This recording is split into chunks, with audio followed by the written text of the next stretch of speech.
დღეს არის ადგილობრივი არჩევნები ნიუ-იორკის შტატშიც და ჩემს პატარა ქალაქშიც ირჩევენ მოსამართლეს, ქალაქის კლერკს, სხვადასხვა თანამდებობის პირებს, სხვათა შორის ქალაქის კლერკის და რაღაცა თანამდებობა იყო კიდე მეორე არ მახსოვს. უკონკურენტო არიან რესპუბლიკელი კანდიდატები, ანუ მაგალითად დემოკრატი ამომრჩეველი, რომელიც საკმაოდ ბევრი არის ამ ქალაქში, ზოგადად რესპუბლიკური ქალაქი არის, უფრო 52% დაახლოებით რესპუბლიკელებს აძლევს ხოლმე ხმას. მაგრამ დანარჩენი თავისთავად დემოკრატების ამომრჩეველია. ამ ორ თანამდებობაზე დემოკრატებს არ ყავთ არავინ კანდიდატი. ანუ ძალიან ხშირი არის ხოლმე ესეთი შემთხვევები ადგილობრივ არჩევნებში და ესეთ პატარ-პატარა თანამდებობებზე და მაგიტომ ძალიან ბევრი ესეთი ორგანიზაცია არის დემოკრატების, რომლებიც ცდილობენ, რომ რაც შეიძლება მეტი ადამიანი ჩართონ დემოკრატიულ პროცესში და სამთავრობო სამუშაოში რა, რომ მაგალითად ჩაერთონ ადგილობრივ პოლიტიკაში და იქ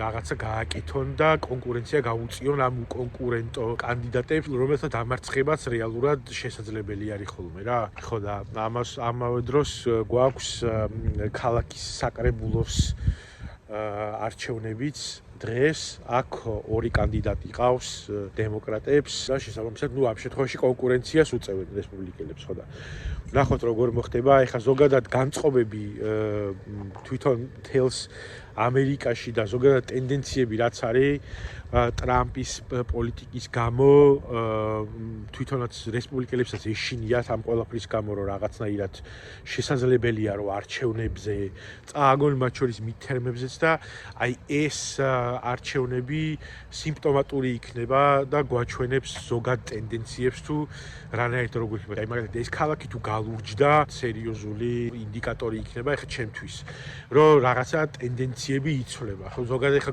მთლიანად ამერიკის მასშტაბზე არა, მაგრამ ის რომ თქვათ აი ამ ქალაქში მოახერხონ დემოკრატებმა მოგება, ეგ მნიშვნელოვანი იქნება თვითონ თქვათ ამ ოლქში, შტატში და ასე შემდეგ. მიუხედავად იმისა, რომ სხვათა შორის ძალიან ხშირად ვხედავ რესპუბლიკელების მხარდაჭერ ბანერებს.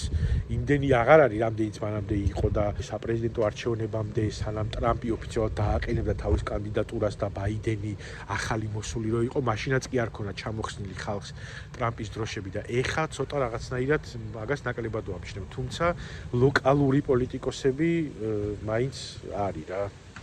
აი ეს არის საარჩევნო უბანი, რომელიც 8 საათამდე მუშაობს. ეხლა ამ წუთას მე რამდენიმე ესეთი ადამიანი იყო, შედიან, გამოდიან რიგები და რაღაცა არ დგას. შეიძლება დღის განმავლობაში იყო უფრო მეტად, მაგრამ სამუშაო დღე არის მიუხედავად იმისა, რომ არჩევნებია ამერიკაში არ ცხადდება ხოლმე, არჩევნების დღე დასვენებად არ ცხადდება, მაგრამ ერთი ისაა, რომ თქვათ ეგრეთ წოდებული early voting-ი შეუძლია ამომრჩევლებს, ანუ ერთი კვირით ადრე იხსნება საარჩევნო უბნები და შეიძლება ითქვას, რომ პრინციპში ერთდღიანი არჩევნები საერთოდ სულაც არ არის ამერიკაში.